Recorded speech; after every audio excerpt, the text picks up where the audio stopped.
Respected Chairman, sir, thank you for giving me this opportunity and privilege to give a statement before the upper house regarding the COVID pandemic and the steps taken by the Government of India.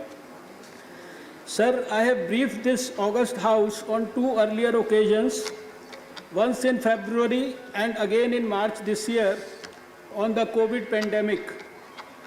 I would again like to brief the honourable members on the current situation of COVID-19 pandemic and the actions taken by the Government of India. Since my last briefing, WHO declared COVID-19 a pandemic and asked all countries to take urgent and aggressive action against this public health crisis. As on 11th September 2020, 215 countries, territories worldwide are affected. As per WHO, there are more than 2.79 crore confirmed cases across the world, with more than 9.05 lakh deaths, with a case fatality rate of 3.2%. Sir, as on 11th September 2020, a total of 45 lakhs 62,414 confirmed cases and 76,271 deaths, with a case fatality rate of 1.67% have been reported in India. As many as 35 lakhs 42,663, that is about 77.65% cases have recovered. The maximum cases and deaths have been primarily reported from Maharashtra, Andhra Pradesh, Tamil Nadu, Karnataka, Uttar Pradesh, Delhi, West Bengal, Bihar, Telangana, Odisha, Assam, Kerala and Gujarat. All these states have reported more than 1 lakh cases.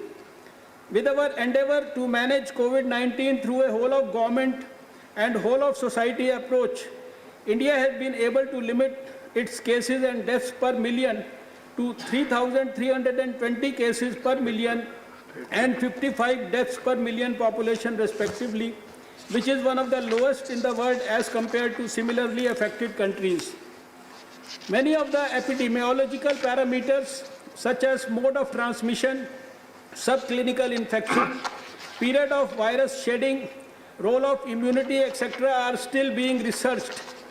Once a person is exposed to the infection, the disease may develop any time between 1 to 14 days. The main symptoms of COVID are fever, cough, and difficulty in breathing. In our country, about 92% of the cases are reported to be having mild disease. In only about 5.8% of the cases where oxygen therapy is required, and the disease may be severe enough to require intensive care in only 1.7% cases. Sir, the increasing magnitude of this outbreak in India called for a preemptive, proactive, graded and whole of government, whole of society approach built around a comprehensive strategy to prevent infections, save lives and minimize impact. The Government of India undertook the COVID-19 challenge with the highest level of political commitment. The nationwide lockdown, a bold decision undertaken by the government, duly involving community, initiated as self-imposed Janta curfew, as per the call given by the Honorable Prime Minister, is testimony to the fact that India has collectively stood up to manage COVID-19 and successfully blunted the aggressive progression of COVID.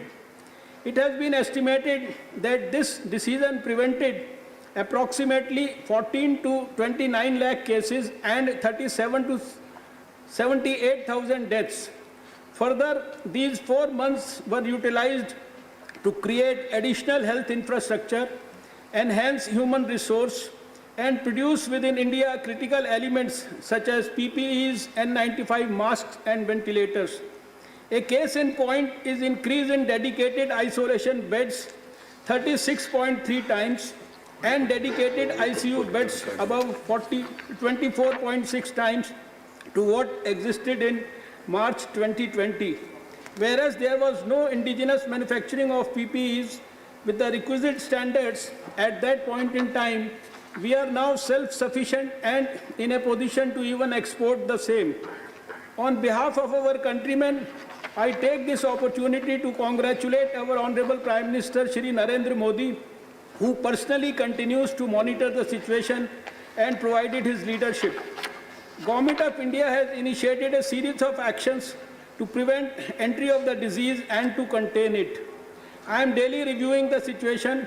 Honorable Prime Minister himself has interacted with the Chief Ministers of all states and UT administrations and all stakeholders to regularly understand issues and collaborate with the states for effective COVID management. Group of ministers under my chairmanship consisting of Minister of External Affairs, Minister of Civil Aviation and Minister of State for Home Affairs, Minister of State for Shipping and Minister of State for Health and Family Welfare have met 20 times since its inception on 3rd February 2020. Committee of Secretaries under Cabinet Secretary has taken regular reviews with all related ministries of Health, Defence, Ministry of External Affairs, Civil Aviation, Home, Textiles, Pharma, Commerce and other officials, including with State Chief Secretaries. Under the overall guidance of Honorable Prime Minister, Ministry of Home Affairs, Government of India has constituted 11 empowered groups on 29th March 2020 on different aspects of COVID-19 management in the country to take informed decisions on issues ranging from medical emergency planning, availability of hospitals, isolation and quarantine facility, disease surveillance and testing, ensuring availability of essential medical equipment, augmenting human resource and capacity building, supply chain and logistic management, coordination with private sector, economic and welfare measures, information, communication and public awareness, technology and data management, public grievance and strategic issues related to lockdown. These groups have recently been restructured on 10th of September based on the need and also the evolving scenario. My own ministry is constantly reviewing the evolving scenario. Video conferences are being held with states regularly. We have held 63 video conferences so far with state health ministers, health functionaries, and district level officials. The Joint Monitoring Group under the chairmanship of the Director General Health Services, which advises the Ministry on technical matters, has met 40 times till now to assess the risk and review the preparedness and response mechanisms and finalize technical guidelines. Government of India, based on the experience of successfully managing pandemics and epidemics in the past, provided the requisite strategy, plans and procedures to the state governments and UT administrations. This includes containment plans and guidelines on a wide range of subjects related to travel, behavioral and psychosocial health, surveillance, laboratory support, hospital infrastructure, clinical management, rational use of personal protective equipment, PPEs, including inspirational guidance for healthcare personnel. Government of India has also taken several other measures to contain, suppress the transmission of COVID. First travel advisory was issued on 17th January 2020, and as situation evolved, the travel advisories were revised in a graded manner. Universal screening of passengers from all countries was introduced, and up to 23rd March 2020, till the suspension of all the commercial flights, a total of 14,154 flights with 15,24,266 passengers were screened at the airports. In addition to airports, about 16.31 lakh persons were screened at land border crossings, and about 86,379 persons were screened at 12 major and 65 minor seaports. Presently, Government of India has advised no scheduled international commercial passenger aircraft be allowed to take off from any foreign airport for any airport in India from March 22, 2020, except under Vande Bharat mission on May 7, 2020, which aims to bring back home stranded Indians in many countries due to COVID-19 pandemic. temporary air travel arrangements, transport bubbles between India and 9 other mutually consenting countries aimed at restarting commercial passenger services have commenced. They are reciprocal in nature, meaning airlines from both countries enjoy similar benefits. A guidelines for international arrivals has also been issued by the Ministry on 24th May 2020, which were revised on 2nd of August 2020. Prior to the lockdown 1.0, Government of India evacuated Indian nationals from Wuhan in China, Diamond Princess cruise ship in Japan, Iran, Italy and Malaysia under Vande Bharat mission. As reported on 11th September 2020, a total of 12,69,172 passengers have been brought back to India.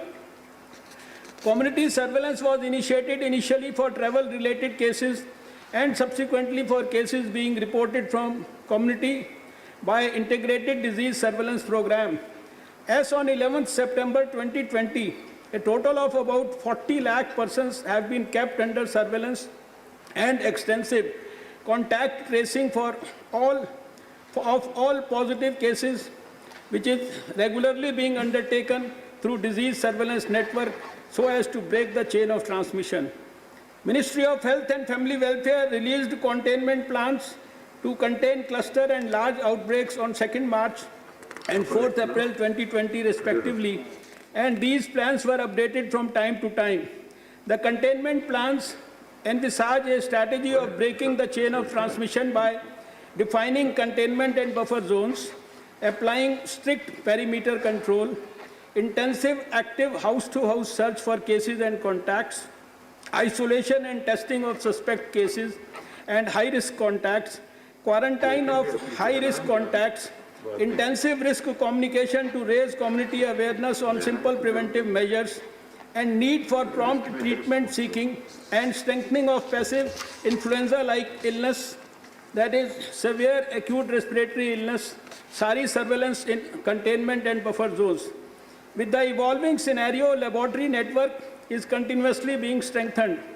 From a situation of a single laboratory equipped to undertake testing for COVID in January, presently 1,705 laboratories are conducting COVID-19 testing.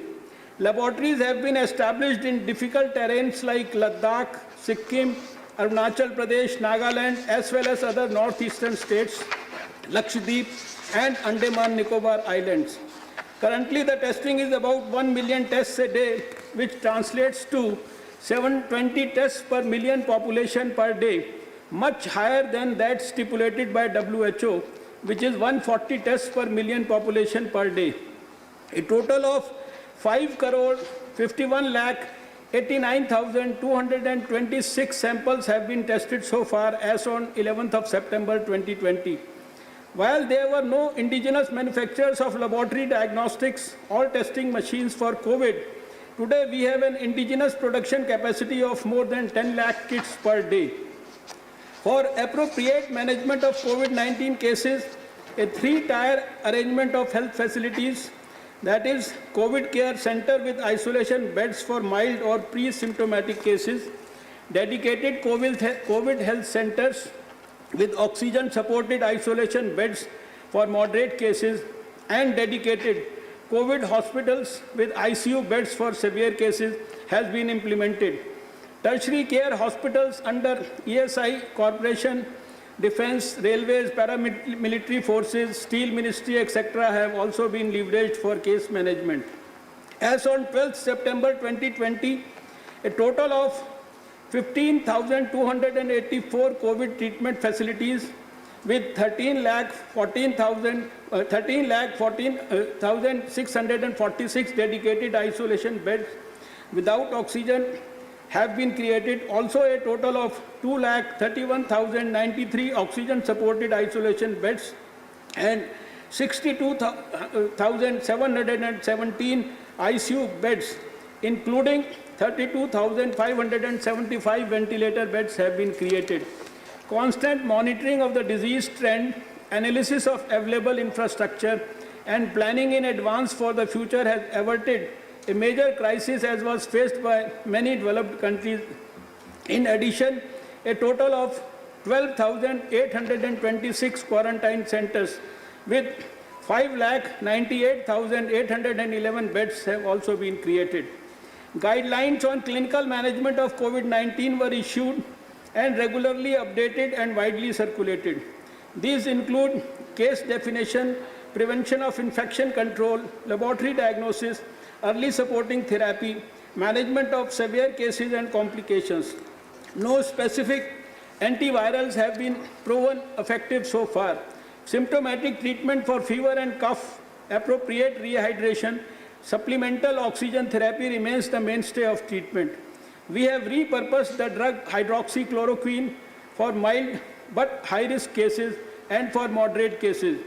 This was done with limited scientific evidence, but well acknowledging that this drug has been used widely in India for other ailments where it is used for prolonged periods of time with good safety profile.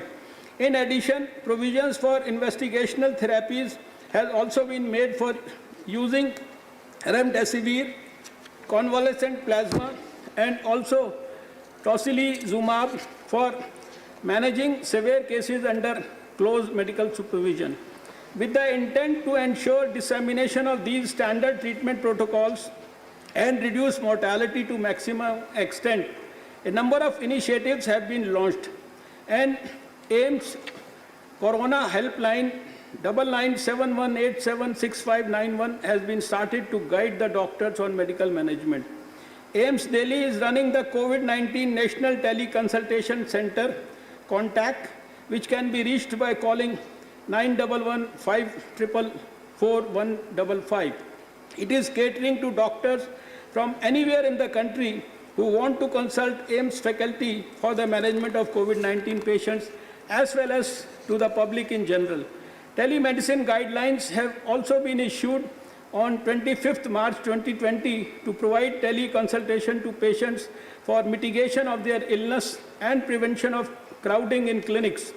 It may also help in triage, treatment and counseling for care of ill patients by healthcare providers in areas with limited access. A clinical center of excellence initiative has also been launched by the Ministry of Health and Family Welfare with AIIMS Delhi as the apex nodal institution, and state-level clinical centers of excellence to provide guidance on clinical management protocols. Weekly webinars are being organized by AIIMS to guide these state-level centers of excellence on crucial clinical issues that doctors may require guidance on managing COVID cases. These state-level centers of excellence are expected to further disseminate these in their districts. To ensure accessibility of quality treatment for both COVID and non-COVID health issues to far-flung areas, use of telemedicine has been promoted in a big way. eSanjeevani, a web-based comprehensive telemedicine solution, is being utilized in 23 states to extend the reach of specialized healthcare services to masses in both rural areas and isolated communities. ICMR is establishing a national clinical registry on COVID that will provide insights into clinical course of COVID-19 disease, its spectrum and outcome of patients.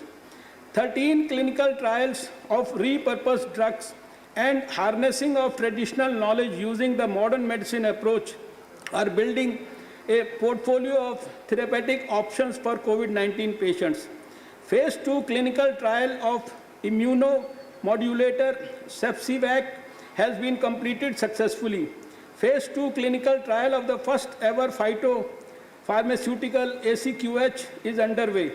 1 prophylactic trial of ashwagandha and 3 trials of Guduchi, Pipali, Yashti Madhu and polyherbal Ayush drug, Ayush 64, are planned on moderately ill COVID-19 patients. An effective vaccine would be the sure shot tool in the armamentarium against disease. On this front, globally there are around 145 vaccine candidates in preclinical evaluation and currently 35 vaccines in clinical trial. In India, a major focus has been on facilitating the development of COVID-19 vaccine. More than 30 vaccine candidates have been supported, which are in different stages of development. 3 candidates are in advanced stage of phase 1, phase 2 or phase 3 trial, and more than 4 are in advanced preclinical development stage. COVID-19 biorepositories have been set up, which have collected more than 40,000 samples, which have been made available to researchers and industry for developing diagnostics, therapeutics, and vaccines. To coordinate procurement and distribution of COVID vaccine, Government of India has constituted a national expert group on vaccine administration for COVID-19 on 7th of August 2020 under the chairmanship of Member Health Niti Aayog. Ministry of Ayush has contributed through various measures for the management and mitigation of COVID-19. The ministry recommended guidelines of self-care for preventive health measures and boosting immunity. Ministry of Ayush has also issued health advisories from different systems of medicine on prophylaxis and immunity promotion, which was translated into 8 foreign languages and circulated to Indian embassies. Various Ayush hospitals were designated as quarantine centers, isolation centers, COVID care centers, and COVID health centers. Around 8.5 lakh Ayush healthcare professionals have been registered on covidwarriors.gov. Ministry of Ayush has formed an interdisciplinary Ayush R&D task force. The task force has formulated and designed clinical research protocols for Ayush prophylactic studies and add-on interventions in COVID-19 positive cases. Ayush CSIR collaborative studies were initiated with Ayush medicines for prophylaxis/treatment. A large-scale population-based study through Ayush Research Councils and national institutes under the Ministry on prophylaxis of Ayush interventions in targeted populations in containment zones is underway. Ministry of Ayush has also initiated impact assessment of effectiveness, acceptance, and usage of Ayush advisories and measures in prevention of COVID-19 through a mobile application known as Ayush Sanjeevani app. States have been requested to assess the stock of their logistics, particularly personal protective equipment, and procure the same. Total orders for 1.92 crore PPEs have been placed by the central government so far. The ministry has already supplied 1.39 crore PPE kits and 3.43 crore N95 masks to states as on 11th of September 2020. Department of Pharmaceuticals increased the production of drug hydroxychloroquine manifold. As on 11th of September 2020, Ministry of Health and Family Welfare has issued 10.84 crore tablets of hydroxychloroquine to states and the UTs. India has also exported it to more than 140 countries. The central government has already issued orders to purchase 60,948 ventilators to meet any contingencies. As on 11th September 2020, 32,109 ventilators have been allocated to states, of which 30,170 have been delivered. The country is self-sufficient in oxygen and oxygen cylinders. Ministry of Health and Family Welfare has procured and supplied 1,02,400 oxygen cylinders to various states and UTs so far. In addition, oxygen concentrators are also being supplied to states. One of the major challenges was to identify and train a large number of COVID warriors across sectors and departments that can be involved in not only COVID-related work, but also for ensuring maintenance of other essential medical services. Pooling manpower resources has been done from Defense, Ayush, NCC, NSS, NYK, public sector enterprises and private sector. In spite of various constraints and challenges, the COVID warriors rose to the occasion in serving humanity. The country feels indebted to the doctors, nurses, paramedics, frontline field workers, security and police personnel, sanitation workers, volunteers and journalists who have worked tirelessly to protect our countrymen from COVID. I would request the August House to place on record the appreciation for the human services delivered by them. There have been instances where healthcare service personnel had to face harassment, acts of violence, intimidation, and danger to life during discharge of their duties. To overcome this and support their efforts, Government of India promulgated Epidemic Diseases Amendment Ordinance 2020 on 22nd April 2020 to build the capacities of human resources, including the medical manpower who help managing patients in hospitals, as well as non-medical personnel and field workers involved in surveillance, logistics, etc. Modules have been made available on iGOT Diksha online platform by DOPT. The training modules have been translated to regional languages. Close to 29.15 lakh people have registered for various courses. This includes 5,699 doctors, 86,018 Ayush professionals, 4,102 nurses, 963 allied health professionals, 5,881 frontline workers, 2,70,736 volunteers, and 25,42,892 other participants. About 18.96 lakh course completions have taken place on iGOT Diksha platform. Training resources for medical and non-medical personnel have also been made available on the website of Ministry of Health and Family Welfare. We have now moved from managing travel-related cases to containing clusters and large outbreaks due to local transmission to widespread of infection to urban, peri-urban and rural areas. This would require concerted effort by the government with people's participation to prevent large-scale morbidity and mortality. Equally crucial is to maintain the success achieved in management of reproductive, maternal and child health, vaccine-preventable diseases, non-communicable diseases, tuberculosis, vector-borne diseases such as Kala Azar and malaria. Hence, there is an increased thrust for managing non-COVID essential services. Ministry of Health and Family Welfare website is being updated daily to provide general public with information on current status of COVID-19 spread in India. Regular press releases are being issued and press briefings are being held. Communication material and toolkits have been developed, pamphlets, posters, audio and AV films, and they are provided to the states and UTs also on COVID-19 disease. Preventive steps required to be taken by the communities, handling of myths and stigma related to disease, and to widely publicize the helpline numbers available.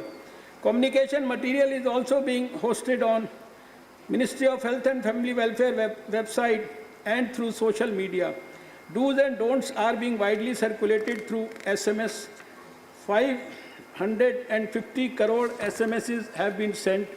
Caller tune messages are being sent to telecom subscribers in 13 languages, and 117 crore subscribers have been reached. A dedicated call center helpline 1075 had been started in the initial days to guide community at large, which is being used by the citizens very effectively and on a regular basis. A total of 41.04 lakh calls have been received so far. Department of Biotechnology, Department of Science and Technology, CSIR and Department of Health Research covered the entire chain of scientific and technological solutions holistically for COVID-19 through academia, R&D labs, industry, startups and NGOs. These solutions include basic scientific studies on the behavior, transmission and effects of virus, mathematical modeling of the pandemic, and products such as the world-class ventilators, diagnostic kits, vaccines, therapeutics, antiviral coatings, disinfectants, PPEs, masks, mobile testing booths and hospitals, artificial intelligence-based tools, and information dissemination to masses. For these purposes, a comprehensive mapping of our entire startup ecosystem was done to identify and support over 110 technology startups and over 20 industries for commercial production. Over 150 projects in all areas of virus behavior have been initiated. Government of India is regularly coordinating with WHO headquarters, regional office and the country office to get update on the evolving scenario. Government of India has also provided support to other countries in tackling the challenge posed by the COVID. India has played a major role in shaping up G20 and BRICS response to COVID. India is also extending support wherever required to neighboring SAARC countries. The government is proactively identifying gaps and building an Atmanirbhar Bharat that will be able to take challenge of similar pandemics, epidemics and disasters in future. And an expenditure finance memorandum of 65,560.98 crores under Prime Minister Atmanirbhar Swasth Bharat Yojana for strengthening is already under consideration. This includes investment in research, healthcare and public health infrastructure with particular focus on pandemic management.